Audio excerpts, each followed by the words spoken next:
Welcome to episode 11 of TLC Tech Learn Coffee. I am your host along with Nancy Minicozzi. As I said, I am Lisa and I am a 5th grade teacher in South Monterey County.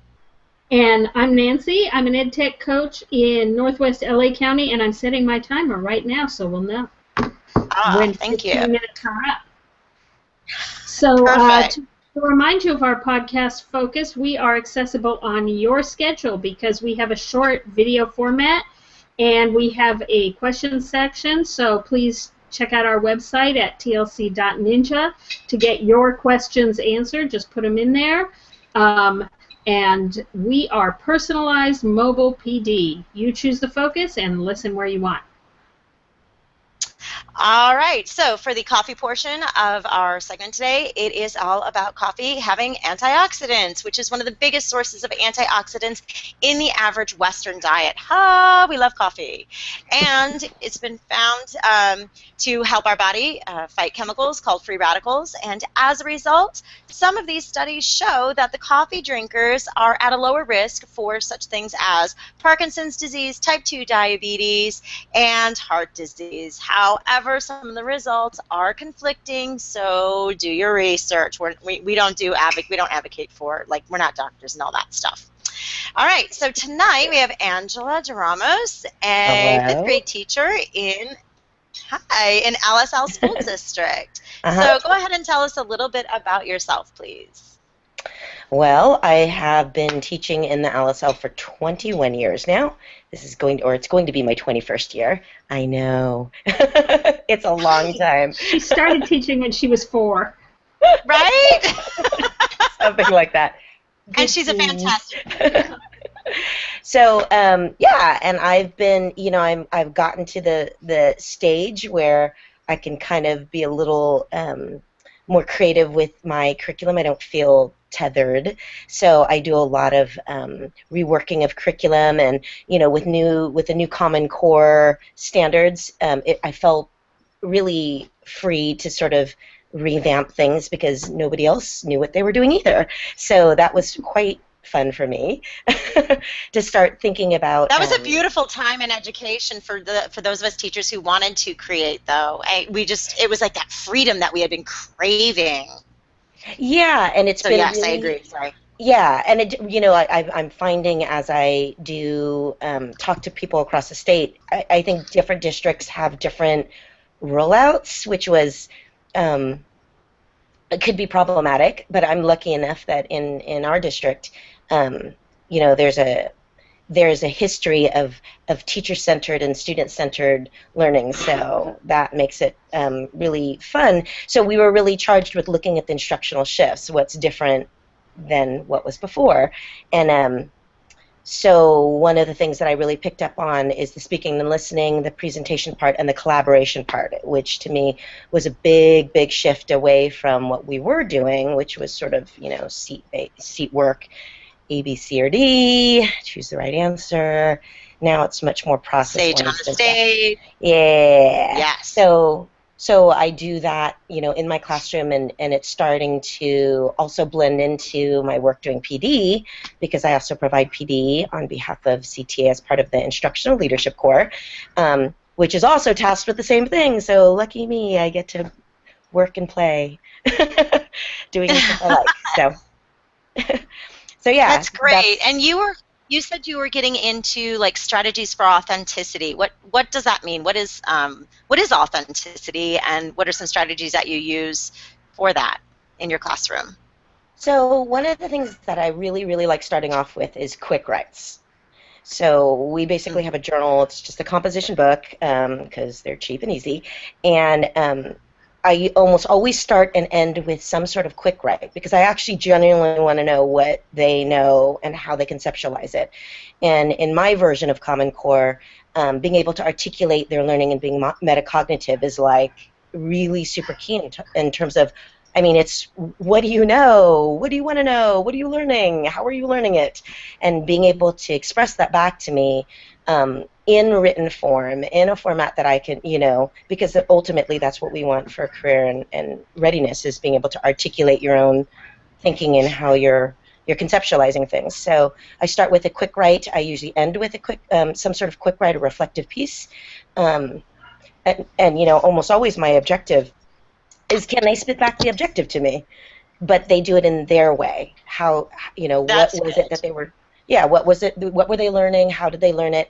And the piece that really gets the buy-in in terms of community building is, what's the piece for the teachers? So they get to criticize me. I call it glow on and grow ons. What did I mess up on? What can I do better? And the first couple times I did this, the kids didn't think that I was really reading them, and I had a kid write, I think you should throw candy at us. And so did you? I did. The very next day, I was in the middle of a lesson on figurative language, and I just stopped what I did, and I reached in my pocket, and I just started hurling, little candies at them, and of course they went nuts. And I put my timer on, and after they settled down, it took a good 5 minutes. I said, well, okay, I did what you asked me to do. Now, did that help you learn? We were talking about figurative language, and you told me you needed candy, so I threw the candy at you, which was fun. It was fun for me, but did that help you learn? And they were like, not really.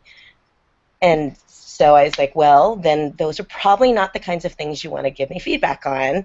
You could suggest that after the fact, but that doesn't really have to do with our learning. So I coach them to be focused about the authentic learning part of it, that it actually has to be about learning. So those are some sort of examples of why I can get them to do what I want them to do, because I start with where they're at, what they want, what they're actually, how they're actually understanding it, and they know that I am responsive. Well, and after the fact, I think it's great that by doing that. Well, of course, I'm sure it was hilarious, but it really. I think it really makes the kids feel that their opinion is valued. Yeah, I mean, it's their learning. My motto is.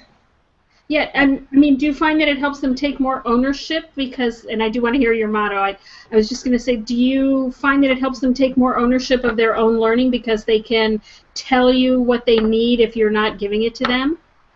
Absolutely. I don't. I have them set up the wall. I haven't set up my walls. I start on Wednesday, but I don't set up my walls because it's not my, it's our classroom. So why should I pick the themes? Why should I pick the colors on the wall? It's their classroom. I mean, those seem like trivial things to do, and I know a lot of people freak out about not having their bulletin boards at the beginning of the year, but my motto is, I am not doing the most because I have already been to 5th grade. And I've done 5th grade really well. I was like an expert 5th grade person. So it's their turn to do 5th grade, and I'm just there to sort of help them along the process and guide them in the right direction, but and give them the skills they need to be successful in 5th grade. But it's their room, they get to choose. And yes, my ultimate goal as a teacher is, can I not interfere for 5 minutes, and will they still be on task and know exactly what they're supposed to be doing and be doing it without, so that relieves me into a watch mode. So most of my assessments are authentic assessments, meaning I'm watching them do what the task at hand is. So like a really good example of what that shift for me is take, for example, vocabulary. So the typical vocabulary list is, you give them a list, you test them on it, and then boom, you're done. But the standard actually says, are they able to acquire new vocabulary in new contexts? Well, how do you know it's new? Because every kid comes with a different context. They some may know the word, some may not. Those kinds of things take just sort of kid watching. And that sort of assessment isn't what we were used to. So my goal as a teacher is to sort of be able to get them invested enough in their own learning process and doing having enough skills and enough scaffold to do the work, so that I can sit back and kind of do error analysis, actually just listen to what they're doing correctly, step in, praise, correct where they're, intervene where I need to, put out fires if I need to. But yeah, that's my version of authenticity, is that they really take that ownership of their learning, including their space, their process, the colors on the wall, who they sit next to. Those things matter. I think they do. What would you suggest to somebody who wants to start doing something like this? The quick writes are really easy. They only take 2 or 3 minutes. My general rule for the kids is that your pencil's moving the whole time. If you have no idea what to write, you could write "Your teacher's gorgeous" the whole 2 minutes over and over again, or you could write your name. But I just tell them it's kind of like loosen up your wrist, and eventually they start writing, and see what they're writing. If they're writing really stilted, formulaic things, that's information that they're not there yet. Giving them choices and honoring their choices makes a difference, even if you're going to do worksheets, which are not very open-ended, and we're making the copies and they're just sort of filling it out. But even giving them a choice there. Choices are always really good for authenticity, even if they're limited choices. And then when they make the choice, to respect that choice. It may not be the consequence you want, but that's your step as a teacher. It's like, I really, really hope you choose what's behind door A. If you choose B, then the consequences might be that I have to call your mom, but I'm okay doing that. Right. That's really honoring what they're asking or what they're telling you they need. And that's a really, it's hard to do because it could be frustrating, but it's a part of management that I think it's underlying all the academics. If you get that piece of it, the academics will follow. So. And it sounds like a lot of those things where the kids are taking responsibility, but there's rigor that's built into it. So they're having to justify themselves, and they're having to, give you the feedback and really think, like you said, metacognitively, all of those things. So I love that. That's so fantastic.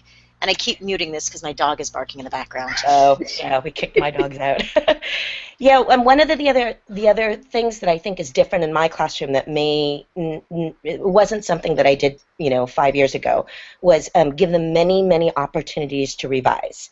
So it is not the typical thing that kids want to revise their writing, for example. But in my classroom, they're always asking, "This isn't the final, is it? I can redo it, right?" And I'm like, of course you can. So you're working towards mastery. Yeah, and they know what that would look like, and they have options to stop. So even within their writing, for example, I'll do a week's worth of writing, or actually a month. We have one final writing at the end of every week.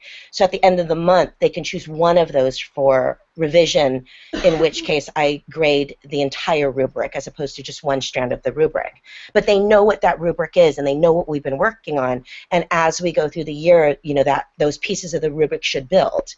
They know this, and they're